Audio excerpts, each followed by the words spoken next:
guys, so here it is, the iPhone 16e. This is what it is here. Pricing starts at $599, folks. Just want to jump right into this one. So a person coming from and I think they're pretty much kind of getting this thing for Apple Intelligence, because if you look at this is the rear of the iPhone SE and the front of the iPhone 15 and 14 and 13 essentially. So it has a 6.1 inch display. And there's a lot of specs and text rundowns that I could talk to you about, but this is solely just, it's kind of a disappointment, because really you can buy so many other iPhones for this pricing. Now, the fact that they offer a 512 gig for $899, I guess that's good, because there's going to be a target market for this device, and maybe people will go with the middle ground of $699 for the 256 gig, but I don't know, 128 gigs for $600, again, Apple tax. And essentially what you're looking at again is a phone with no SIM tray.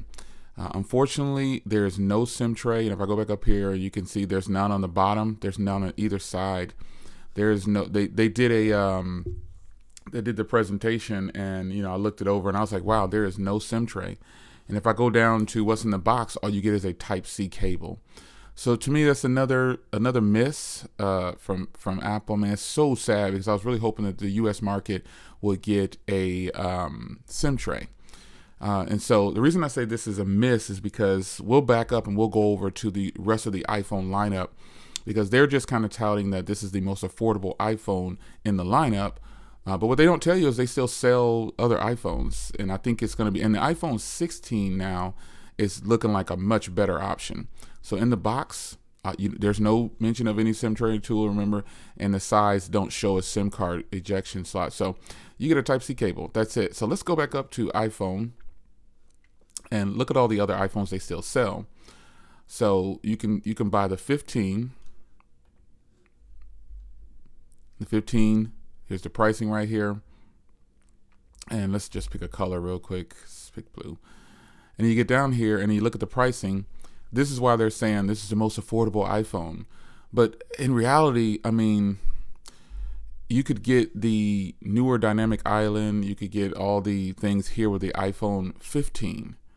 You really could. And spending $100 more from this lineup. Apple's pricing, they're pricing these strategically. And this is why they didn't go with the iPhone SE terminology, because it would have had to actually be affordable. But they decided to go with a 16e, and here's what you have. So the 15 looks a little bit more desirable now. And then if I go back up here to the 16, this is even more desirable, because you actually get a 2-camera setup, and I'm talking about this one here. Or you could even get more options here. This one to me looks better than the iPhone 16e, and you just get a better option here. So yeah, it costs more, but again, that's that Apple tax on Apple devices. So I find it strange that they chose to do it this way. And I'm going to move this to the 15 and this lineup right here. So this is ultimately the same phone as the 14 and the 15, but you make your own decisions. But I'm just kind of comparing here. If you look at how this is being compared next to this version right here, I'll go ahead and bring in. I could do the 15. Yeah, the 15 is good. But if you look at the comparison here, same display. You just get the action button now instead of a vibrate switch, which a lot of people still enjoy that vibrate switch. And you get the A18, and you can see it has 4 cores instead of 5. But here's where they're saying it's a 2-in-1.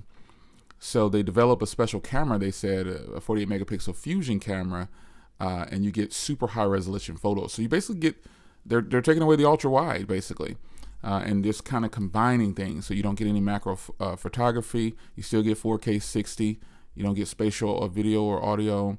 You get still get the photography styles. Basically, it's just over here. And then this is more about Apple Intelligence. This is really what this is about, because you get a 2x zoom on here. But you would think they would move forward to a different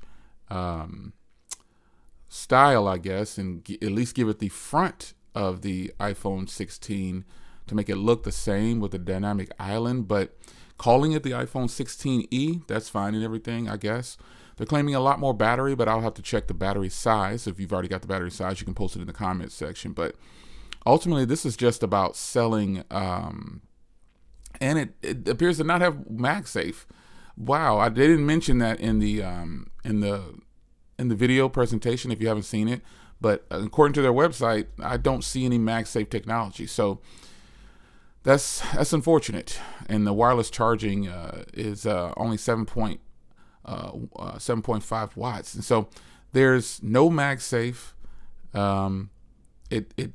You're essentially getting an iPhone 15 with a few extra tweaks. I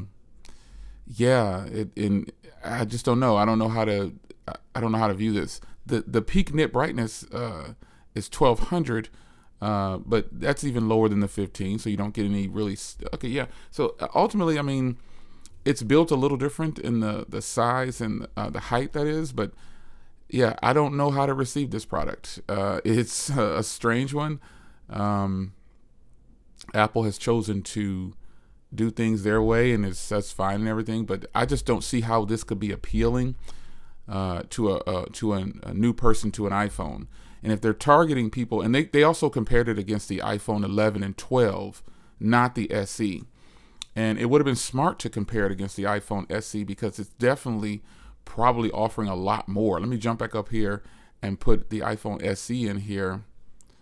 iPhone SE 2, where are you? Here we go, 3rd generation.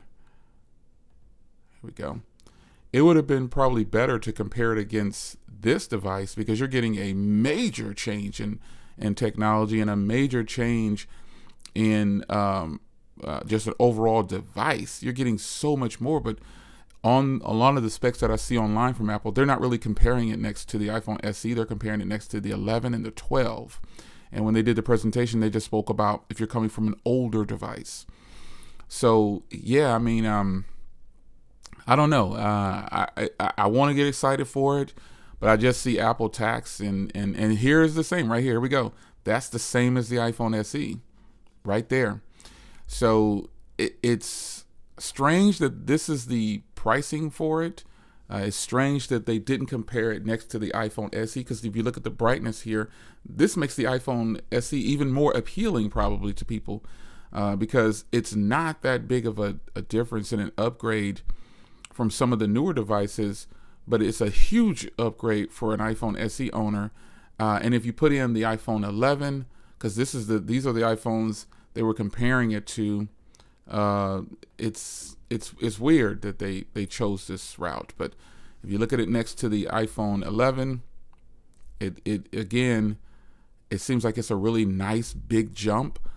But I think I don't know. I'm not gonna say this is a fail. I'm not gonna do that. But what do you think? What do you think about the new iPhone SE, or excuse me, the iPhone 16e? What do you think about this? This is Apple's latest and greatest. As you can see here, no SIM card tray, and there's definitely not one on the bottom either. But hey, what do I know? I'm just a guy who buys all these phones and tries to review them for you guys, so you can live vicariously through me and not spend your money if you don't want to. But they're kind of touting Apple Intelligence, and I don't even think Apple Intelligence is full-blown working properly yet. So I do get updates on my iPhones, but this makes the other lineup very appealing, especially the 16 lineup, 15 lineup. And if you can get a 14, it's even more appealing if you're looking at the price point, because the end result is, folks, Apple Intelligence is cool and everything, but a lot of people probably are not going to use AI. The most they're going to use is an assistant. Hey, set my alarm, or hey, set a timer, remind me in 55 minutes. That's what people are probably going to use it for. It's just not ready yet. And also, Gemini is way ahead of Apple Intelligence. And that's on Android if you don't know. Gemini is amazing. It is absolutely phenomenal. And if Apple can get their Apple Intelligence there quickly enough, instead of making promises that they're going to release something after the fact, I don't know. What do you think about the pricing? And what are you, what are your thoughts on this phone? Do you think it's going to do well? Do you think it's going to not do well? I'd love to hear from you. This has been Jay. I hope you guys enjoyed. The other lineup is looking pretty good right now.